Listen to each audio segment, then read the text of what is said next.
Many people have problems with art and not with reality. So why is art different? It's pretty simple, right? This is knowledge, this is thinking, this is thought. Yeah, it does something strange with your head. Welcome to the Undergang Armchair. Bring it.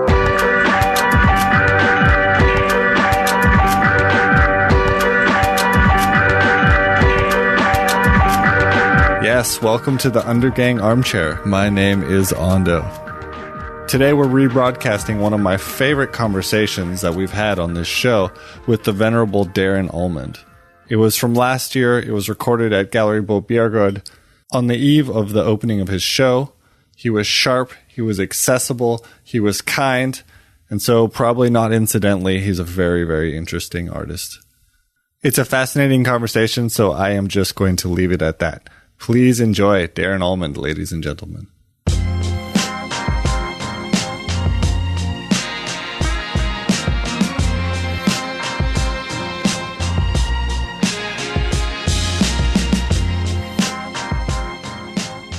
My dream is that I'll retire, inverted commas, to California. Retire. But how the fuck do you retire? Exactly. I don't think you do. You can't retire. It's impossible. How the fuck do you stop working? Well, I mean, that kind of brings me straight into the point of this whole show, which is like, why do we do what we do, you know? And is it a job, or is it a lifestyle, or is it a necessity? You know, you get up and you work, you get up and you think, you get up and you move it with every footstep. Every time you put your foot down, you're thinking about how much the environment has changed with every footstep. Every walk is a thought. Do you think everybody's like that? If you're being persecuted, it's harder to think. You know, I've been fortunate enough to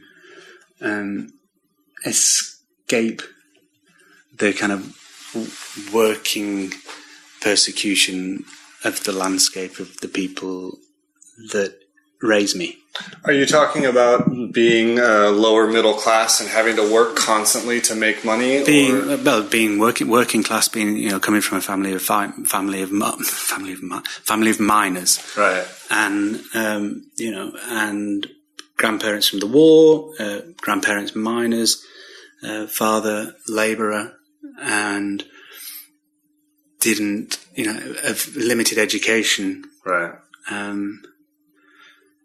But I was kind of fortunate to have met the writings of George Orwell when I was a kid. And George Orwell, a social commentary writer, wrote A Road to Wigan Pier, which is an account of the mining landscape in the northwest of England in the 30s, and A Road to Wigan Pier. And Wigan is my town, and I thought as a kid, if there's a road to Wigan, then there must be a road from Wigan. So you kind of immediately knew. So there was my kind of way out. Right. Was Wigan one of those places that you very early realized, I got to get out of here, or was there any benefit to it? I mean,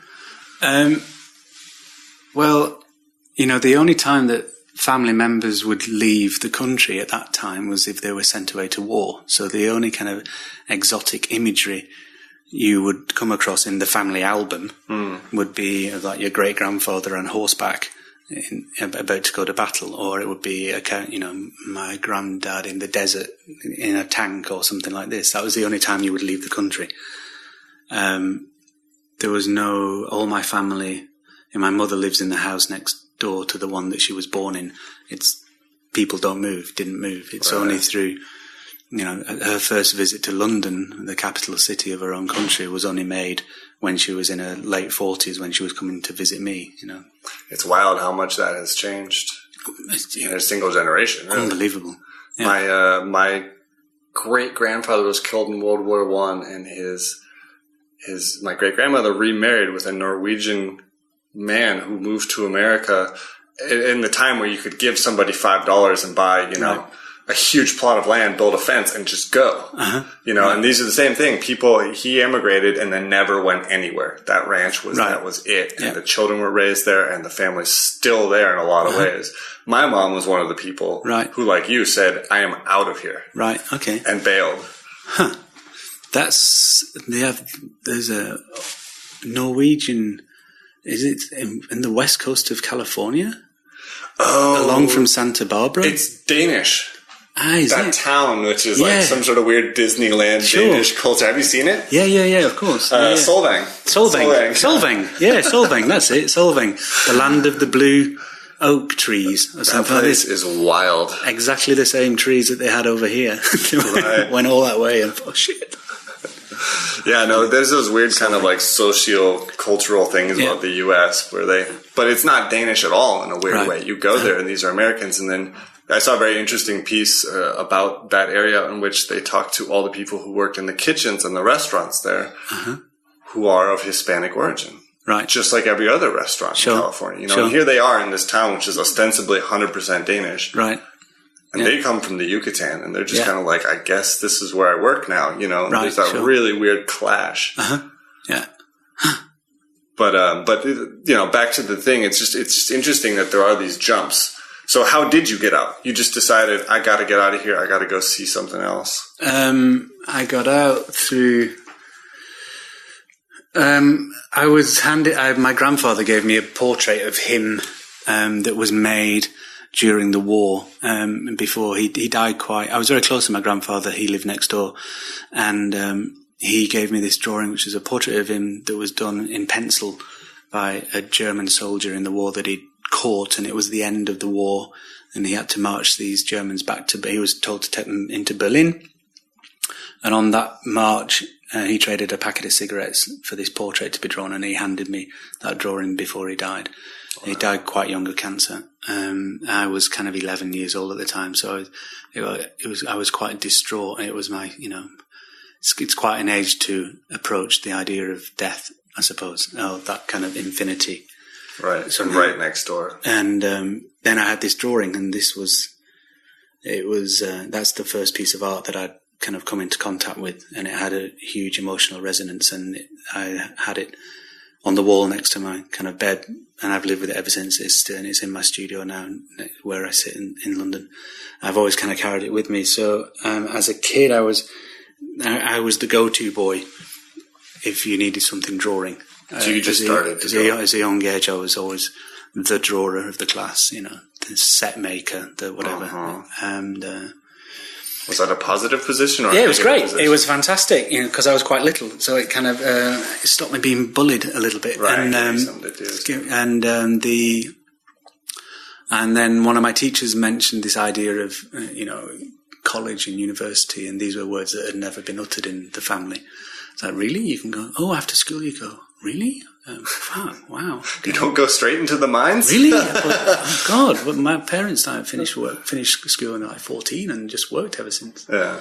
So you can, there was another path. And then she said, and if you're kind of really crazy, you go to art school. Right. You're like, there's a school where you draw all day long.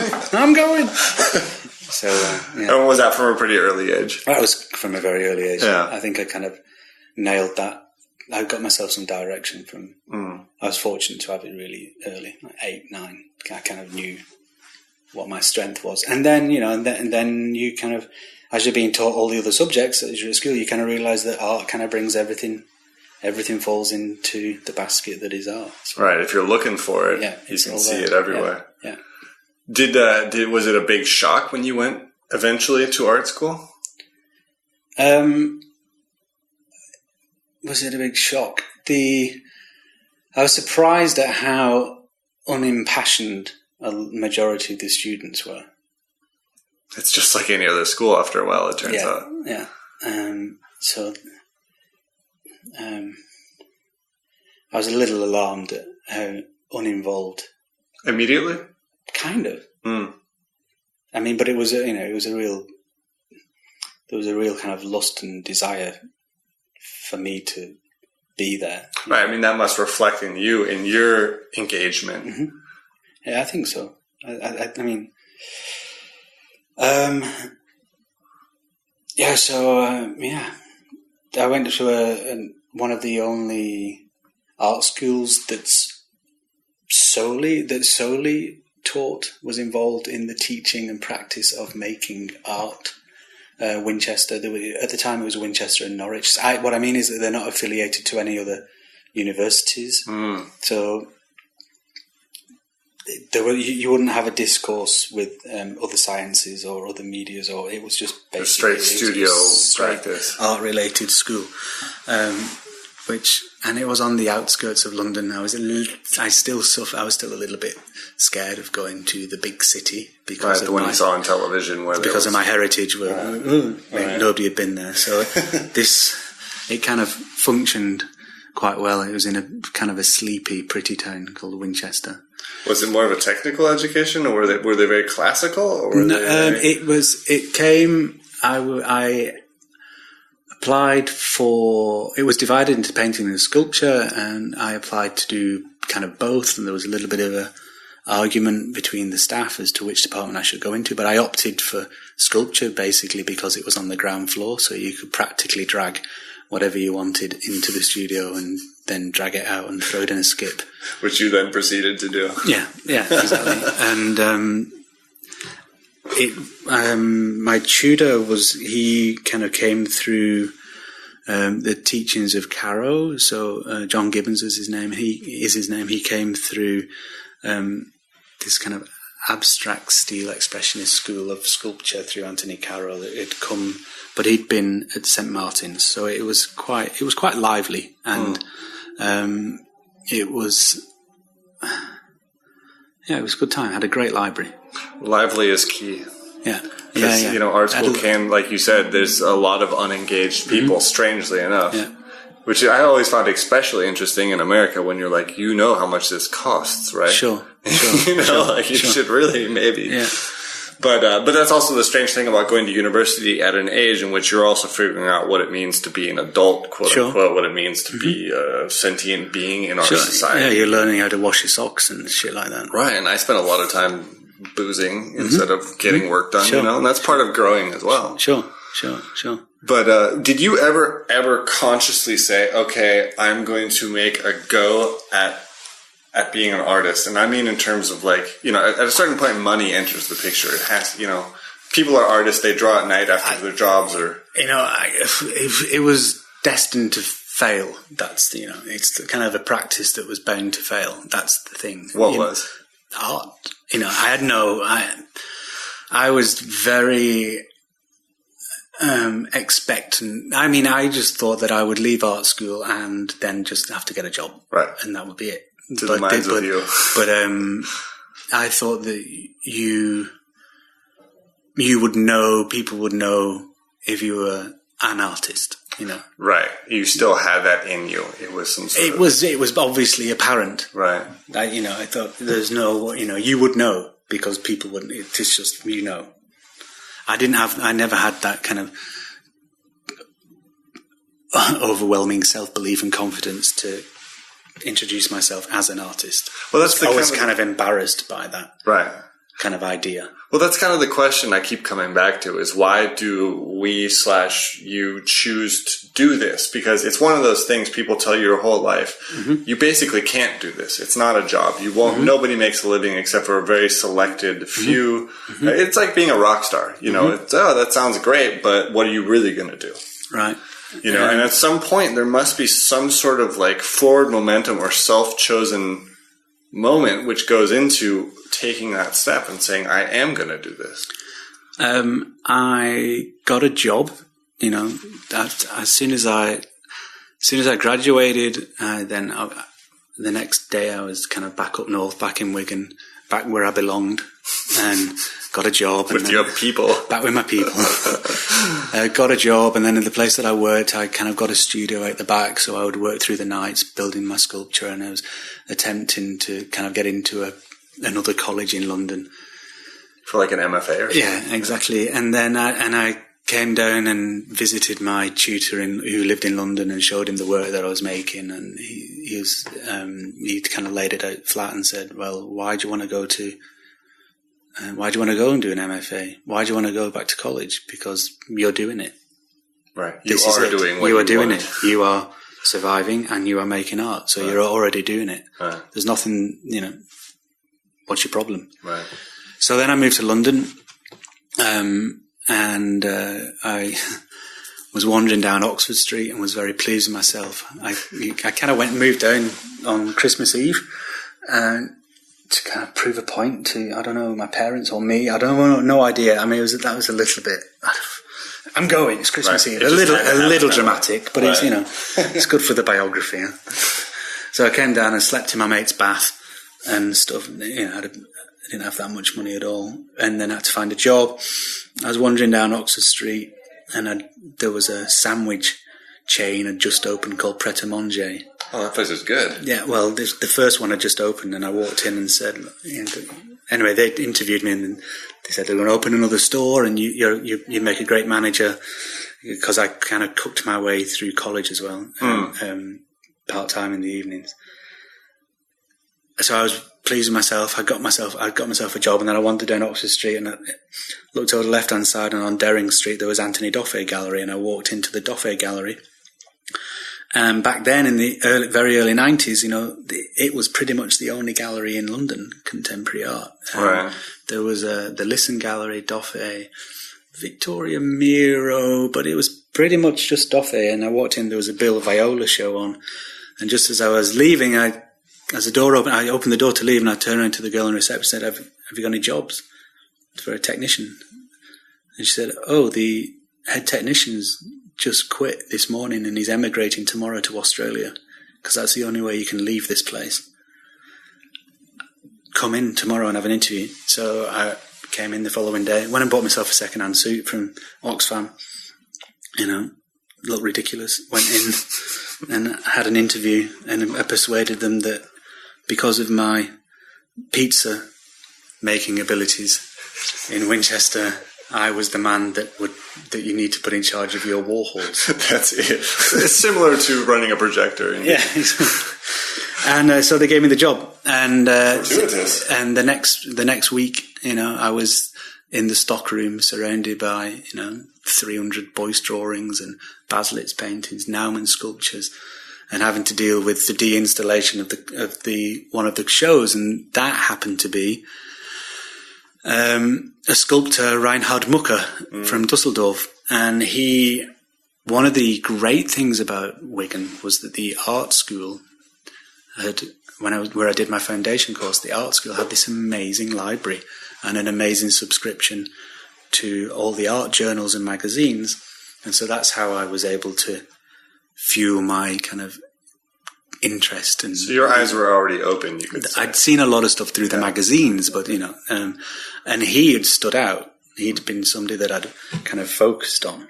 There was also like a Taschen contemporary art book that was issued, and Wigan doesn't have a bookshop. This is what it's the only way to find it. And this book was bought in like a neighbouring town by my grandma. Taschen, they have amazing distribution, contemporary art book, and it covered the whole kind of Cologne scene. So I'd go through these pages, and Mucker was the guy that stood out.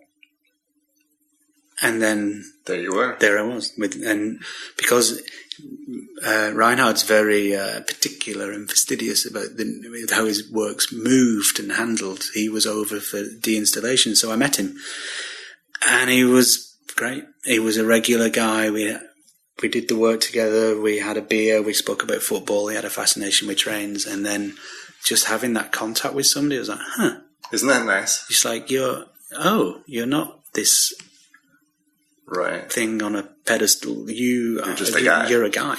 Yeah. And that was a huge. And then I think, in the 10 months I was there, I came into contact with a lot of work by a lot of great artists, because it was an amazing gallery. But you could also, I also came across like some of the weaker sides of the artist practice, and that was also very humbling. It's like, oh fuck, and then it's nice to know that there's an amplitude of work that people make. There's a thinking process of things that aren't so successful, things that are very successful. And that's just, and that's great. Right, which is part of bringing it down to a regular level. Allowing you to get on the same train. Right. So, I mean, at this whole time, you were also still making your works? At that point, no, because my time was fully occupied. And then I left the gallery, and that's when I got my first studio in London. And then from there, everything kind of happened rather quickly. Though I installed a sculpture. I made an oversized ceiling fan and illegally installed it on the underside of a freeway and powered it from my studio, which is about 200 meters away. And when I would go there at night and work in my studio, I'd flick a switch in the corner of the studio, and a couple of 100 meters away, this ceiling fan would start to spin underneath this elevated freeway, and it would turn the hulk of this piece of concrete into this kind of sky boat thing floating through the night sky. And then I organised with my girlfriend at the time. Well, she put together this group show which I helped, and I helped her, and she invited Reinhard Mucker to come over. So we went to visit Reinhard. And I showed him my work. He then took me to Wuppertal and showed me the Schwebebahn train system, and so I made a 8mm film about that, which was the first kind of time I'd shot anything in terms of moving image. I came back, put it into the projector, then watched it and put it back in the projector, and because of my kind of naivety, I put it in backwards and upside down because I hadn't rewound the film, but then the piece worked. Something happened. It started to vibrate. When it was, because the Schwebebahn is a suspended monorail system. So is that the one that hangs from the top? Yeah. Exactly. Yeah. So if you flip it round, then it becomes a normal train trundling along an upside-down world. So this was the beginning of a trilogy of train films that I started. That subsequently ended up in the Met, and back in the studio, I was still coming to terms with this idea of being an artist. Now someone was paying attention to. Because I now had a studio, so therefore by implication it meant that you are an artist. So I somehow had to come to terms with the fact that I was an artist, but I still was just literally going in there and staring at a blank wall. Were you feeling ashamed or guilty, or like it wasn't right? I didn't know quite. The structure of the art school had kind of gone, and that you're kind of out there by yourself then. So and the practice had changed. My interest had changed. You readdress. In your foundation year, you work through a lot of stuff very quickly in the space of 12 months, and then that circle of work seems to repeat itself through your practice, but it expands, and the diameter, the circumference gets larger over time, and then it comes round slower and slower, but you still kind of go on a similar kind of circular path. Right. Where was I? Got back to the studio, staring at a white wall, and I was going over to this space over on the east side of town. I was west side of town, and one of the disused shops that we were going to use as gallery spaces for this show. London was buzzing because the whole kind of YBA thing was kicking off, and in one of the spaces I'd found this security camera, a CCTV camera. There weren't that many floating about then. Right, this was back in the so it was like, oh fuck me, there's my friend George Orwell again. There's 1984. There's something going on here. He's in the space okay.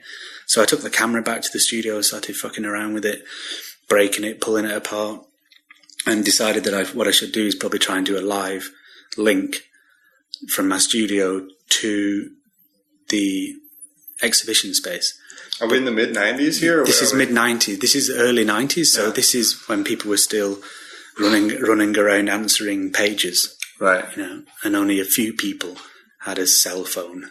So the internet wasn't around at this point. Right. So this whole kind of idea of live feed and the kind of spectacle of that and what that incorporates was still more of a spectacle, shall I say. So I approached the BBC, the then BBC, and asked them if they could set up a live link from my studio to the other side of town. So they came round, and because Thatcher had partly had made the BBC franchise itself out to be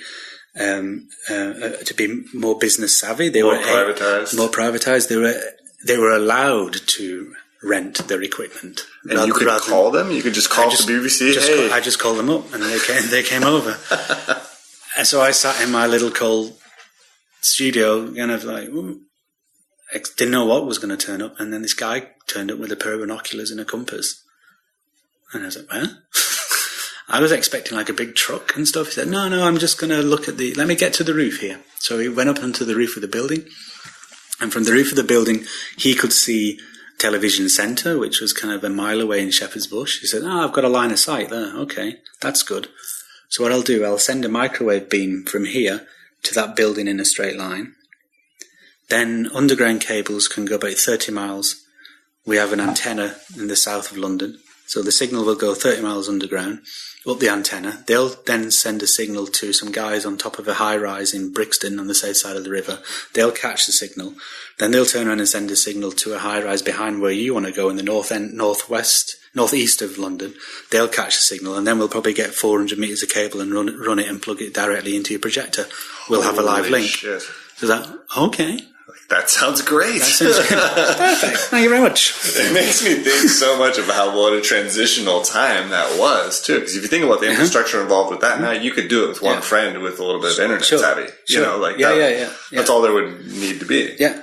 But that was, at the time when signals traveled through air. And that was high that's a high bandwidth as well. This was microwave, so it was broadcast quality. So so it needed, the piece needed, all I did was to point the camera in the corner of the studio where I sat, where my drawing desk was and where a window was and the back wall. And on the wall I put one of these mechanical clocks. The flip ones? The flip clocks. Yeah. So I put the microphone inside the flip clock.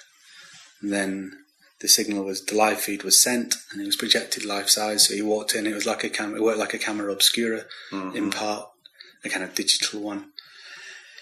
But every minute there was this almighty crash because I'd amplified the sound signal, and that's what made the event live, and it went live.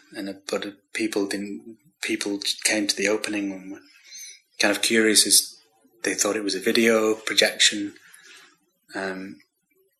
But there's all these kind of oscilloscopes in the corner. Right. And so one of my friends, an artist, Jake Chapman, he was one of the early guys. He was quite successful early on. So he had a mobile phone. So I said, call the studio. So he called the studio, and then there was this huge feedback loop generated. Right. And then everybody froze in the space and was like, fuck, it's live. It's like, That was an interesting kind of moment. Right. Well, you've been developing kind of an interest in time. Mm-hmm. And that must have been, was that kind of near the beginning of of that interest? After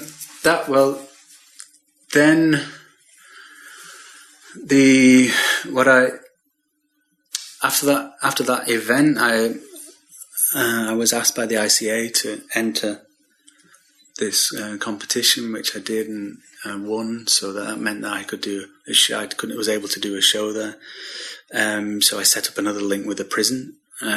Just for the listeners, what's the ICA? Institute of Contemporary Art. In London. In London, yeah. And so I set up this live feed from a working prison. I spoke to the Home Office, and we knew that the new Labour government was going to come in and the Conservatives were going to be out after all that time. The prison service said, well, we can do this, but let's do it after May, after the election, because I think we'll have different authority then. So you can come and do it then. So we were able to set that link up. But then I would go back to the studio and I'd still have this bloody blank wall to be looking at. Those goddamn walls. So, because, I physically hadn't made anything. Right. I just had this white wall, so I sat in front of the wall for a day and photographed it every minute for 1,440 minutes, which had these two extraordinary kind of moments, time frames, at dawn and dusk, because this was midwinter. I deliberately shot on the shortest day of the year. And then there was this sort of kind of, I was a little naive. I kind of sat there thinking I could listen to music and maybe read a book and stuff, and I hadn't really worked out. I didn't really know how long a minute was, and it's not that long, really. It's either really long or really short. Yeah, or you're so exhausted that you live the same minute again and again and again. Right. And when the contact sheets came back, because there was a clock in the corner, there was a clock in the shot telling me the time. The idea was the clock goes over, I take a shot. The clock goes over, I take a shot, and I would stay there for 24 hours. But 1 minute, I think I shot it 8 times. You start to time becomes so memory. You're just so exhausted, untethered to everything. You're just so exhausted that you can't. Did I take that? Oh, I better take it again. And if you do the math, 8 times in 1 minute. That's like 8 seconds. It's like, okay, did I do that? No, I better do it again. Oh man, I do that. Standing in the dark room, you're like, did I just wait? Yeah. Was that the beginning of your interest in photography then? Yes. Is photography a tool for you, or is that more of a material, or what position does photography fill? That's how I stumbled into photography. Right, because that's my step into your work is the full moon works. Right. As a photographer myself, I find them obviously to be stunning and interesting and engaging. Photogravures, I especially like photogravures. I know Crown Point Press in San Francisco. That has been my kind of material side in. Right. So, of course, it's of special interest to me to hear what that material means to you. Right. Well, it was that kind of experiment, and plus put that with the idea of trying to document. I was trying to document this ceiling fan on the underside of the Westway that was lit up. So I was engaged in speaking to photographers about the math of all things photographic. How to make this work. Of all things photographic. How the hell does this work? So the math of the whole thing was in my head. And I'd been living in this, biographically, I've been living in the city for some time now, and I'm a country boy. I was kind of used to walking across fields at night led by the light of the moon, and I'd realised that I'd not really seen the moon since I've been in the city, because it had been hidden. It had been disguised by all the sodium light, and I found myself in the south of France, and up popped the moon. I was at the foot of Mont Saint-Victoire, and the moon kind of came up, was full, and the math and the camera were there together. And so I thought,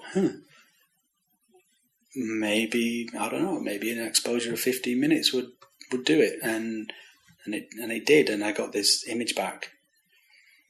One image, full colour, which was a bit of a surprise. I mean, so naive, it's ridiculous.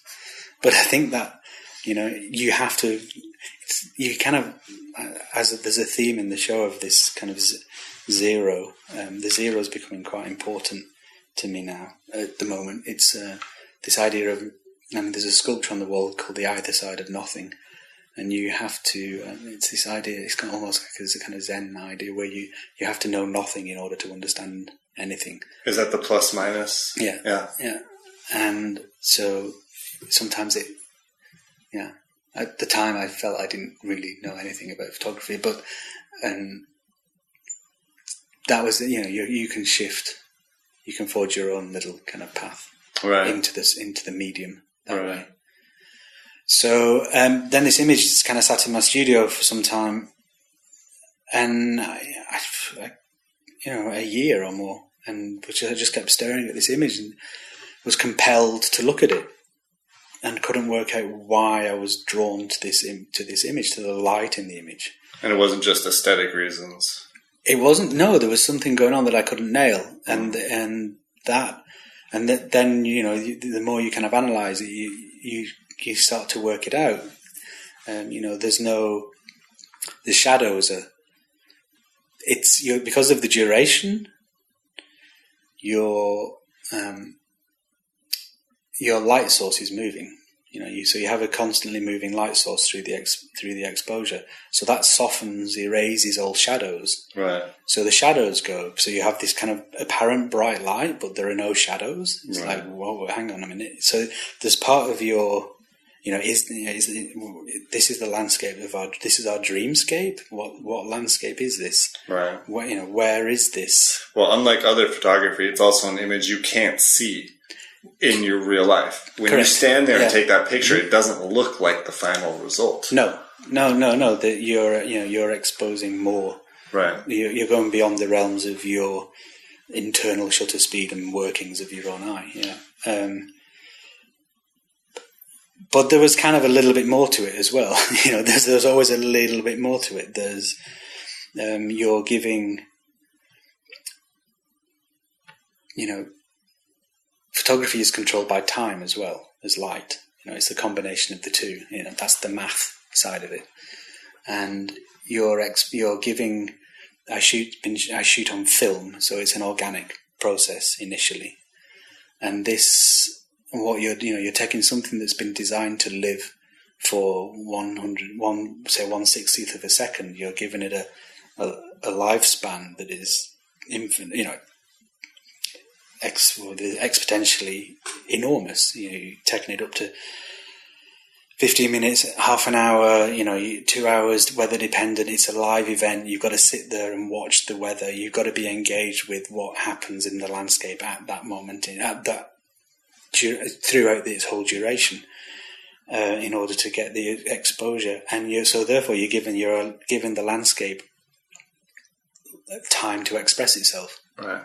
Rather than this idea of a glance. There is you can't look back at a glance. Right. There is no decisive moment.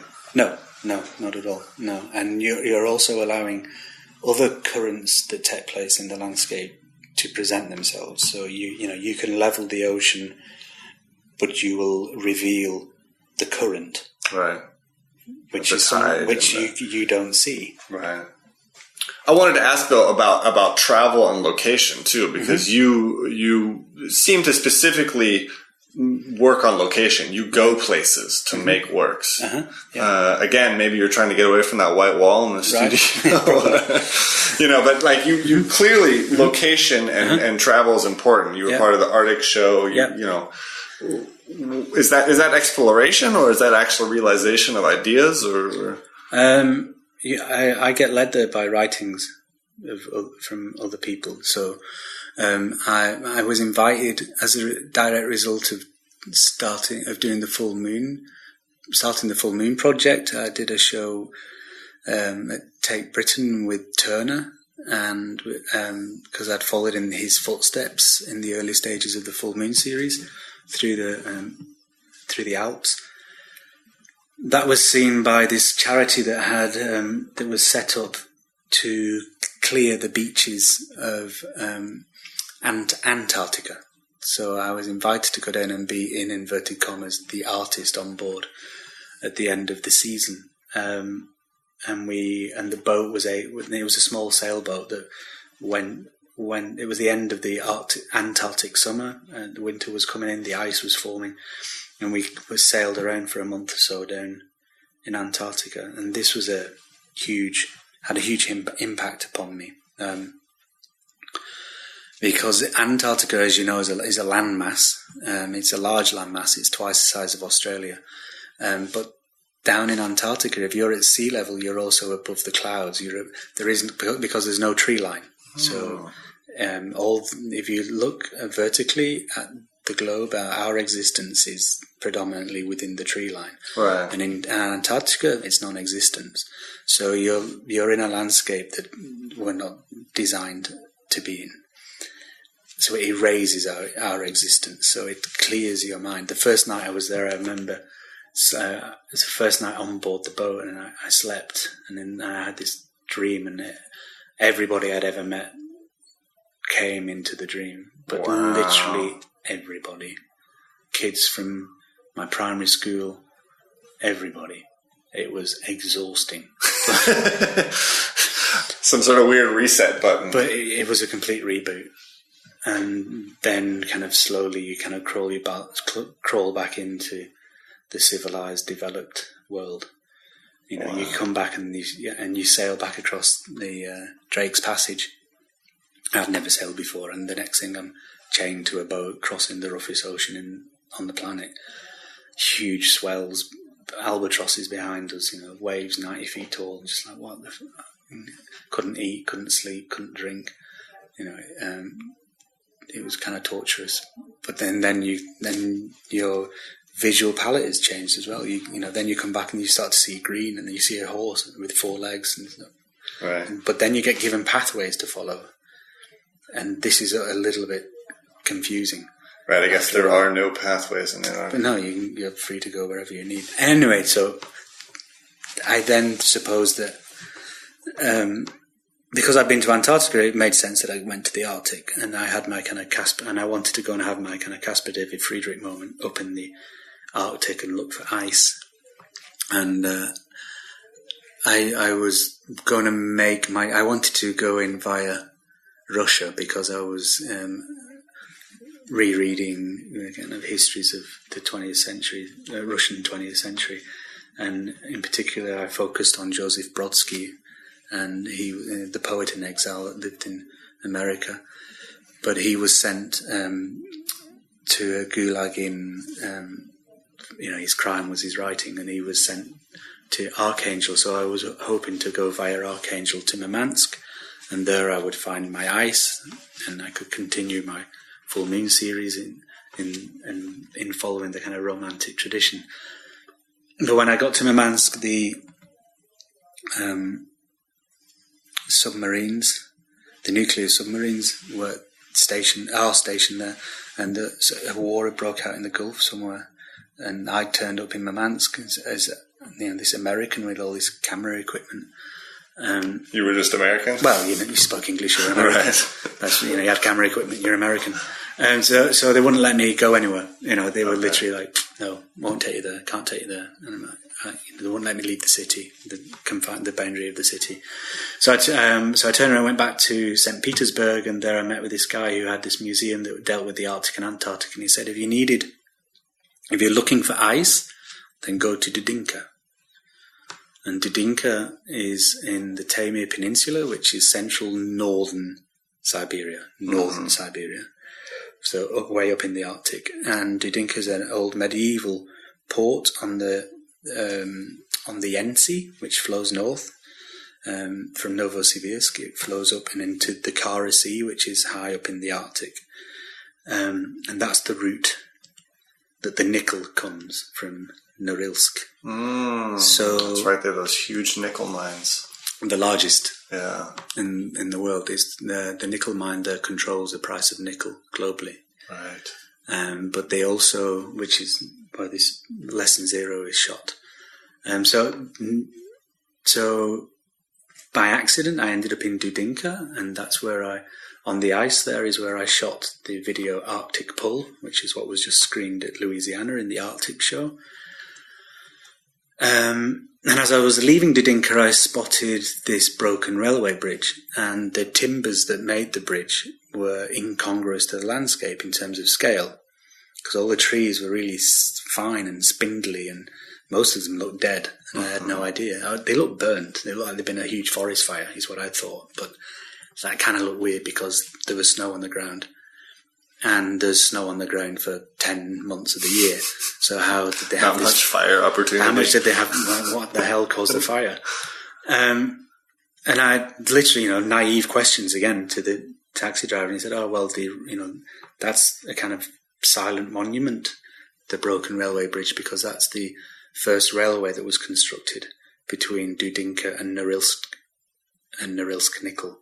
I was like, "Oh, okay, yeah." So we're now talking about the most northern railway in the world. So I'd happened upon this railway by accident. Fortuitous again. And the bridge had been constructed with the first railway. So basically, it was a gulag. Yeah? A German geologist was under the regime of Stalin, was sent up into Siberia to go and no other option, to go and look for ores and metals, and he came across Schmidt Mountain. Well, he came across a mountain, they named it after him, and the mountain contains all the mineral, or everything that's available, everything that you see on the periodic table is available within this mountain. and they've been mining it ever since. It's been churning out vast quantities of nickel since the 50s. The problem is that the nickel is heavily laced with a lot of sulfur, so they burn more sulfur into the atmosphere than, well, in that city they burn more into the atmosphere than in than North America, including Canada. All of it combined? All of it combined. Holy cow, that is a lot of sulfur. And so that's why the forests and trees are... Right, that changes the landscape entirely. Well, the trees that you see in the photographs, they look like they're made of carbon, they look carbonized, or they look like they've been burned, but the trees have suffocated and then the wind has beat them. So that's why, a bit like a climber's fingers, when you get frostbite, they go black. That's what's happened to the trees. So that was the beginning of my relationship with Norilsk. So Norilsk then became the kind of studio of my mind somehow. It became a fixation for me. And this is the show you have now. This is work. I'm still making work from trips to and from Norilsk. Right. So the film installation you see is the second part of a trilogy of films. The first was called Anthropocene, The Prelude. Then we have this film, Less Than Zero, and I've got to shoot the final film. The numbers. What are the numbers as part of the show?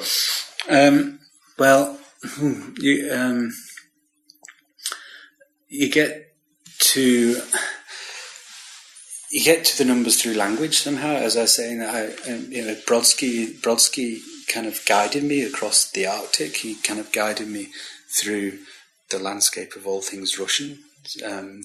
And there's in the series of lithographs here, you'll see a line, or two lines that are highlighted. Only sound needs echo and dreads its lack. A glance is accustomed to no glance back. So that's referential in terms of photography, but it's also this idea that sound needing an echo, and if there is an echo, then there's another presence with you. And it totally described the landscape for me. It really nailed that landscape, this idea that when you talk, sound just falls to the ground. Unless you're with somebody, then you have an echo, and then you're no longer alone. Then the words, then this... It all starts to come through. The paintings kind of come through the kind of failings of the lexicon somehow, because I play with text and words in terms of the rail plates, the kind of bronze plaques that you see that are made for me by the people that make them for the British Rail. So the railway system in England, locomotives and engines are given a name. And there's a Nabokov quote where we think in the shadows of words. So we don't think in words, we think in the shadows of words. And this combined with there's a Primo Levi short story called The Tranquil Star. I've read that one. And he talks about the failings of language. Right. And also, and for me, I'm kind of in agreement in that language does become a little bit lazy. As soon as things tend towards the abstract, then we lose it within our lexicon. It gets real blurry. We become lazy, and everything become millions and billions and trillions. But if you think exponentially of what's happening in terms of scale, the language doesn't suit. Right. So anything that enters the abstract is quickly transferred into numerics. So the numbers of these kind of displaced numbers, the broken numbers, the digitized numbers, they've been severed. They're dealing with this, they're both abstract and figurative. They operate as a kind of sub-coordinates of a practice, of a space, of a place in time, of a space. They come from... they have a grid, they have a structure. So therefore, you're dealing with geography in part. Right. So you're dealing with, and it's a global language, of course, but it's also a failed economy. The economy as it stands isn't working. Right. So it's a failed system that we're still adhered to. Right. So it's so multi-layered, in fact, that you can take it. I mean, it reminds me of you talking earlier about the rotations of ideas. This work, these numbers can be the center of a certain set of rotations outside of that. Yeah. And they can go in many directions. You talk about economy, you talk about coordinates, you talk about fallacies of language, etc. Exactly. And in the yellow painting, in the sulfuric yellow painting, before you meet the landscape, there's the whole zero. So you have this kind of idea of numbers on either side of nothing. Right. And that's the only way that you can measure and gain any understanding of where you are, is to situate yourself. Right. Well, I think it looks great. So you're supposed to walk in a specific direction, right? No? Yeah, it's I'm really I'm not a dictator. Right. Yeah. But I mean, you're obviously telling a story too. But it's an open-ended story. There's a loop of thought. There are gateways in and out. It's there are mantras that reference themselves in and through the piece. There's a lot of cross-referencing going on. Right, and in and out of your own practice and experience too. Sure, absolutely. Now we've reached this point. Here you are now a working artist. You're living the life. You're doing what people told you couldn't do. Why do you do it? I don't think people didn't tell me I couldn't do it.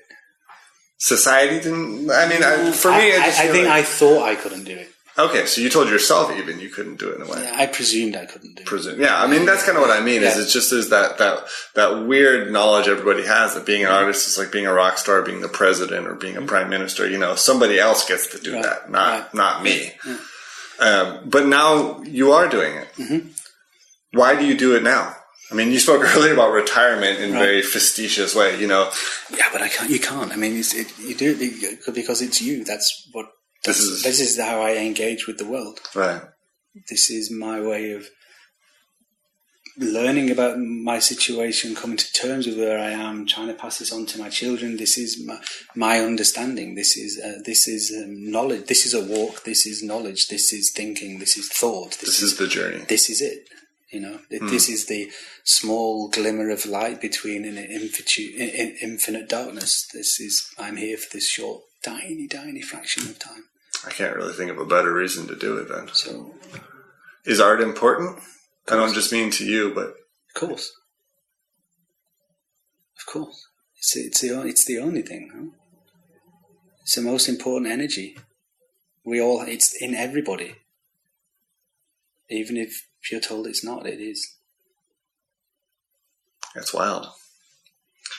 I want to thank you for coming on the show. My pleasure. I can't really think of a better way to end it than that. Okay. Nice to meet you. Yeah, thank you so much. Okay, all the best.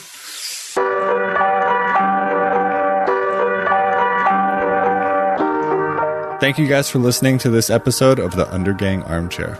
Our intro and outro music was kindly provided by Johnny Ripper, and today's interstitial music was provided by The Passion Hi-Fi.